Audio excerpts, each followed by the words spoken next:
Hello friends, नमस्कार। कैसे हो? आज हम एक टॉपिक के बारे में जानने की कोशिश करेंगे and the topic name is resources and development. अब आपके मन में ये भी प्रश्न आता होगा, सर रिसोर्सेस एंड डेवलपमेंट ये जो टॉपिक है ये कहाँ का है? जाहिर सी बात है ये सब्जेक्ट ज्योग्राफी का है, मगर क्लास 10 सीबीएसई एनसीईआरटी की बुक में जो एनसीईआरटी का सिलेबस है सोशल स्टडीज ज्योग्राफी का, उसका चैप्टर नंबर 1 जिसका नाम है रिसोर्सेस एंड डेवलपमेंट। जब भी हम रिसोर्सेस एंड डेवलपमेंट ये चैप्टर पढ़ते हैं तो हमें ऐसा लगता है कि सर ये रिसोर्सेस वर्ड सुना सुना सा लग रहा है। कुछ ये भी बोलते होंगे कि सर डेवलपमेंट वर्ड ये तो हम डेली यूज करते हैं।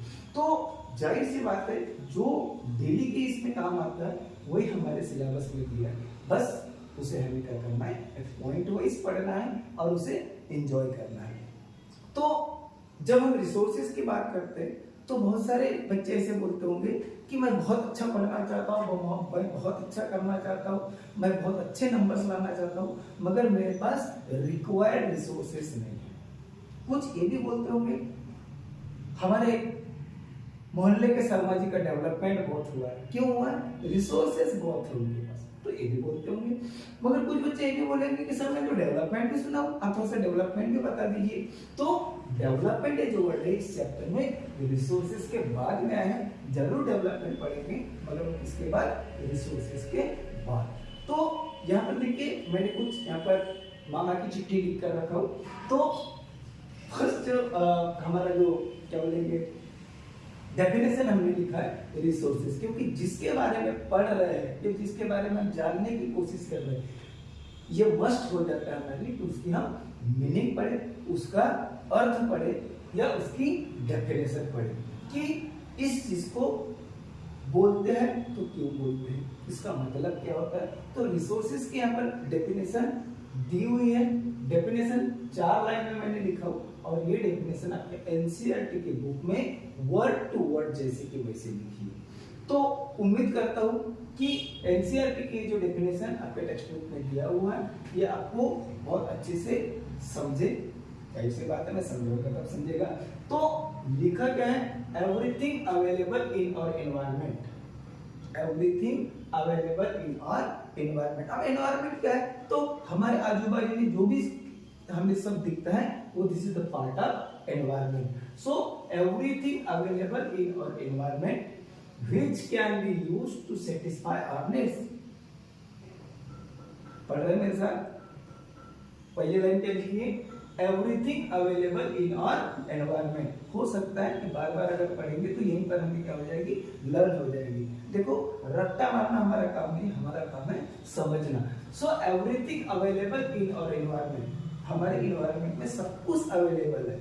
आप देख लीजिए आपके घर का सोफा कहाँ से आया है? एनवायरनमेंट से। अरे लकड़ी कहाँ से आई है? झाड़ से। झाड़ कहाँ पर है? एनवायरनमेंट है। आपके घर में जितनी भी चीजें वो सब कहाँ से आई है?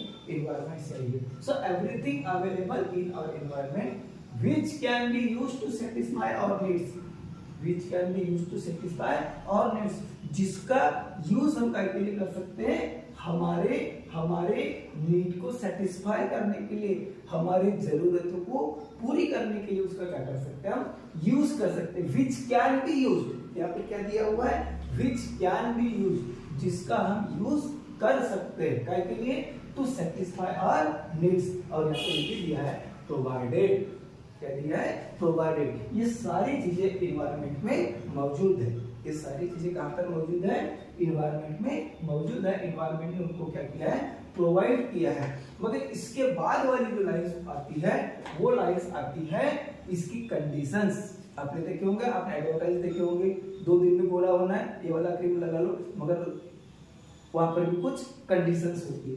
तो ये जो डेफिनेशन है यहाँ पर भी कुछ कंडीशंस है, और कंडीशंस कितनी दी है? 3 कंडीशंस है। कंडीशन कितनी है? 3 कंडीशन दी है। पहली कंडीशन क्या है? It is technologically accessible. कौन सी कंडीशन दी है? Technologically accessible. 3 में से हमारी पहली कंडीशन क्या है? It should be technologically accessible. यानी उस रिसोर्सेज को डेवलप करने के लिए जो टेक्नोलॉजी दी है उसका एक्सेस करते हमें आना चाहिए। तब आप बोलेंगे सर अरे बाप रे एक्सेस करते आना चाहिए, यानी क्या करना चाहिए? एकदम सिंपल मीनिंग में बता दूं कि उस टेक्नोलॉजी को हमें यूज करते आना चाहिए, इस्तेमाल करते आना चाहिए। फॉर एग्जांपल अगर मैं बोलूंगा ये क्या है? तो सर मोबाइल फोन है, हमारे भी पास में, हमारे भी हाथ में, हम तो आपका वीडियो इसी से देख रहे हैं।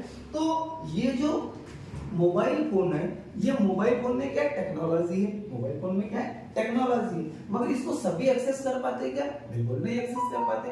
मान लेते हैं कि मेरे 80 साल के दादाजी है, मेरा एंड्रॉइड मोबाइल पर कॉल आया, उन्हें कॉल रिसीव करते भी नहीं आ रहा। क्यों? क्योंकि उस टेक्नोलॉजी को एक्सेस नहीं कर पा रहे हैं, उस टेक्नोलॉजी को यूज नहीं कर पा रहे हैं, जिसके कारण ये मोबाइल फोन भले ही मेरे लिए या आपके लिए क्या हो सकता है? रिसोर्स हो सकता है, मेरे दादाजी के लिए वो रिसोर्स नहीं हो सकता। तो पहली कंडीशन क्या दिया है? It should be technologically accessible. Got it? समझ गया? तो हमारा जो रिसोर्स है उसको रिसोर्स बनने के लिए 3 परीक्षाएं पास करना पड़ता है। मैंने क्या बोला? 3 परीक्षाएं पास करना पड़ता है। उसमें से पहली परीक्षा क्या है? It should be technologically accessible. वो जो टेक्नोलॉजी है उसका हमें क्या करते आना चाहिए? यूज करते आना चाहिए, इस्तेमाल करते आना चाहिए। तभी वो जो थिंग है, वो जो ऑब्जेक्ट है, वो क्या बनेगा? रिसोर्स बनेगा। अदरवाइज क्या रह जाएगा? वो सिर्फ एलिमेंट बन के रह जाएगा, सिर्फ ऑब्जेक्ट बन के रह जाएगा, सिर्फ थिंग बनकर रह जाएगा, ओनली गुड बनकर रह जाएगा।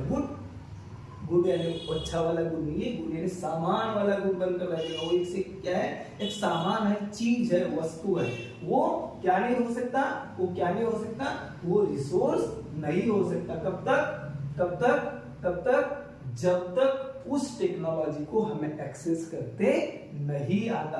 तो पहली कंडीशन दिया है it should be technologically accessible. दूसरी कंडीशन यहां पर दिया है इकोनॉमिकली फिजिबल।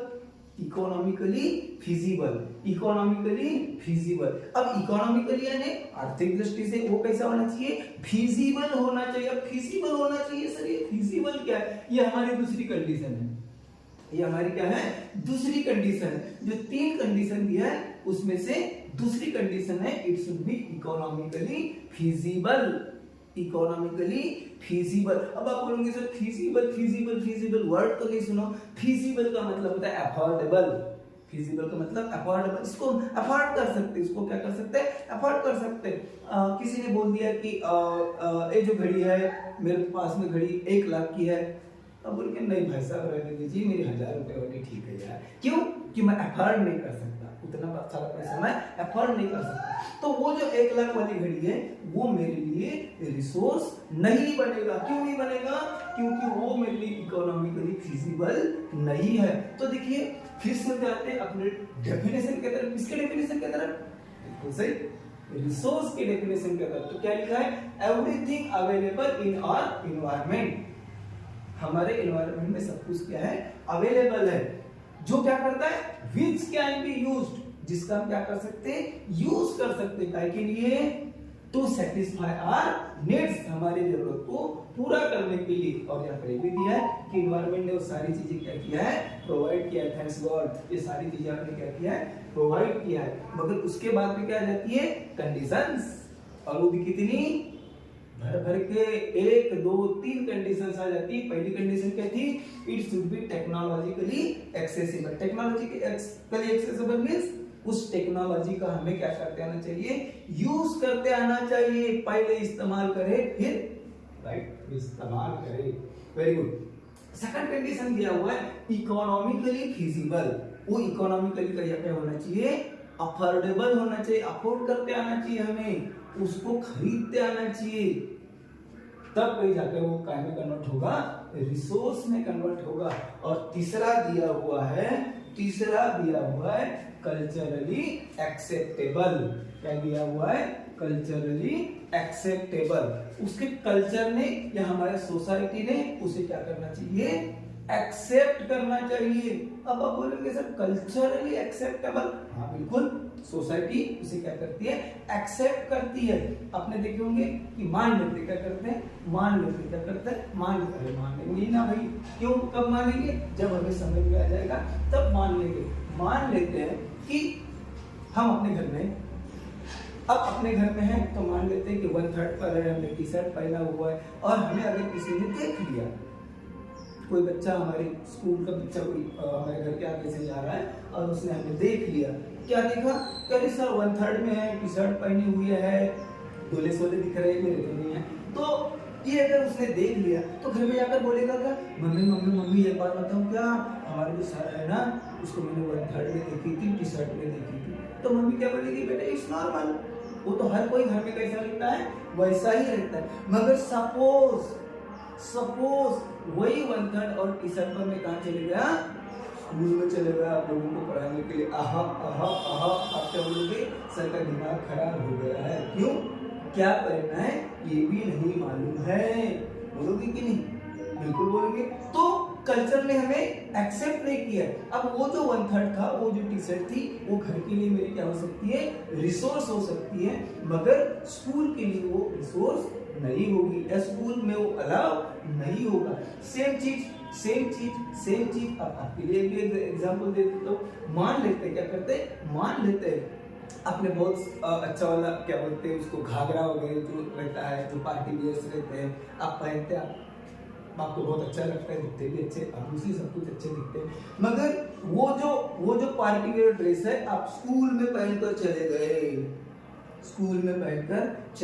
स्कूल में जैसे ही पहनकर जाएंगे तो हो सकता है किसी स्कूल में ऐसा होता है कि जिसका भी बर्थडे होता है वो सिविल ड्रेस में आ सकता है, आपके फ्रेंड्स आएंगे, विश यू हैप्पी बर्थडे, और आप बोलेंगे कि नहीं आज तो मेरा बर्थडे नहीं है। टीचर भी आएंगी, सबसे पहले आपको बर्थडे विश करेंगे, आप बोलेंगे टीचर आज मेरा बर्थडे नहीं है। तो टीचर क्या करेगी, ये अलाव है क्या, ये अलाव है क्या। अरे देखिए जब पार्टी में गए थे तो आपकी बड़ी तारीफ हुई थी, क्या अच्छा ड्रेस है, मगर जैसे ही आप स्कूल में उसको पहनकर चले गए तो आपको डांट मिल गई। क्यों, क्योंकि स्कूल में वो एक्सेप्ट नहीं है।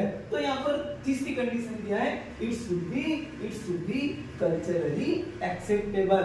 और ये सारी अगर चीजें क्या हो जाती हैं, मिल जाती है, उस चीज में तीनों खूबियां अगर मिल जाती है, then it is termed as resources. तब हम उसे क्या बोलेंगे, रिसोर्स बोलेंगे। या बहुत ज्यादा अगर रहेंगे तो क्या बोलेंगे, रिसोर्सेस बोलेंगे। तो अभी फिर से डेफिनेशन की तरफ जाते हैं। हो सकता है कि आपको बहुत कुछ याद हो गया होगा, नहीं हुआ होगा तो मेरे साथ बोलिए, क्या बोलिए, डेफिनेशन बोलिए भाई। Everything available in our environment, everything available in our environment which can be used क्या, to satisfy our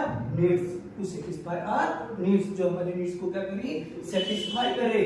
और यहाँ पर भी दिया प्रोवाइडेड, इन्वायरमेंट और सारी चीजें क्या किया है, प्रोवाइड किया है। एंड उसके बाद में कंडीशंस आ जाती है, it is technologically accessible, economically feasible and culturally acceptable, can be termed as resources। ये डेफिनेशन आपको उम्मीद करता हूँ कि समझ गई होगी, याद हो गई होगी। मान लेते क्या करते हैं, मान लेते हैं अगर ये डेफिनेशन हमें लर्न ही नहीं हो रही है, ये डेफिनेशन हमें समझ में ही नहीं आ रही है, तो सर आप कैसा करेंगे। सपोज अगर एग्जाम में क्वेश्चन आ जाता है कि व्हाट आर रिसोर्सेज और व्हाट इज रिसोर्स, तो हम क्या लिखेंगे। तो ऐसे समय में मेरा नाम याद करना। अरे मेरा नाम तो मैंने बताया नहीं, hello I am Owesh Ramdale, OT Ramdale, और मेरे चैनल का नाम है सोशल ही सोशल। उम्मीद करता हूँ कि आपको पूरा जो सोशल साइंस का जो सरदर्द है वो हम ले लेंगे, सोशल साइंस मजे के साथ पढ़ेंगे। तो मैं बात कर रहा था, सपोज अगर आपको ये डेफिनेशन याद नहीं हो रही है, आ नहीं रही है, समझ में नहीं आ रही है, तो मैं दूंगा। तो दूसरे डेफिनेशन आप लिख सकते हैं, क्या लिख सकते हैं, all elements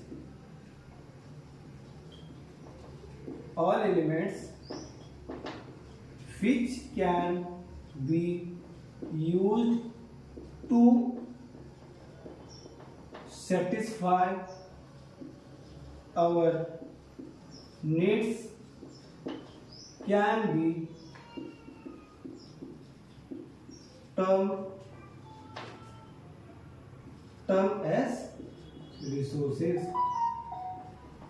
can be termed as resources. और ये भी लिख सकते हैं all elements which can be used to satisfy our needs can be used, can be termed as resources. और इतना अगर नहीं लिखना है तो हम फिर से लिख सकते हैं, क्या लिख सकते हैं, और needs are known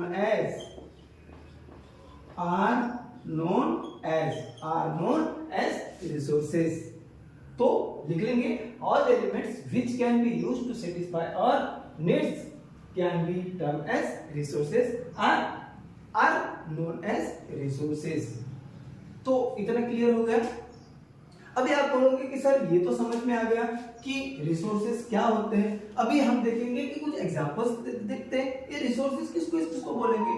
तो भाई साहब हर वो चीज जो हमारे काम में आती है उसको क्या बोलेंगे, रिसोर्स बोलेंगे. फॉर एग्जांपल ज्यादा दूर जाने की जरूरत नहीं है, व्हाइट बोर्ड क्या है, रिसोर्स.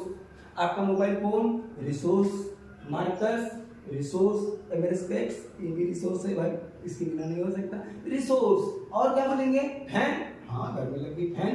एसी, हाँ बिल्कुल जी. अगर इकोनॉमिकली फिजिबल है तो एसी भी हमारे लिए क्या हो जाएगा, बिल्कुल राइट. इकोनॉमिकली फिजिबल अगर हो गए तो एसी भी हमारे लिए क्या हो जाएगा, रिसोर्स हो जाएगा. तो रिसोर्सेज के जो जितने भी एग्जांपल्स है, रिसोर्सेज के क्या है, जितने भी एग्जांपल्स है, मैं चाहता हूं कि कमेंट बॉक्स में एक एग्जांपल आप भी दे दो. चलो कमेंट बॉक्स में एक एग्जांपल लिखो रिसोर्स के. हाँ जी सर, हाँ रोड, मेरी स्कूल बस, वेरी गुड. किसी की जरूरत सर कार, मेरी बाइक, बिल्कुल सही है सर. ईयरफोन, हाँ जी बिल्कुल सही है जी सर. और क्या बोलेंगे सर, प्रोग्रेस, बिल्कुल सही है. तो ये तो चीजें हो गई. फॉरेस्ट, जी सर बिल्कुल. फॉरेस्ट में क्या करते हैं हमारे मन को फुलफिल करते हैं. अरे भाई साहब ऑक्सीजन क्या करते हैं, फॉरेस्ट से मिलता है. लैंड, वाटर, जी रिसोर्स है. अच्छा सर ये मैन्युफैक्चरिंग इंडस्ट्रीज ये भी रिसोर्स है. ट्रांसपोर्ट के अलग मींस ये भी रिसोर्स है. फटाफट जल्दी आप कमेंट बॉक्स में एक रिसोर्स का एग्जांपल दे देना. सातत्याने तुम्ही मला आशीर्वाद दिलेला आहे. हे संपलं आपल्या दोन जिल्ह्याच्या विकासाचं आपण पाहिलं. विकासाचं स्वप्न पूर्ण करण्याची आज वेळ आपल्या हातात आली.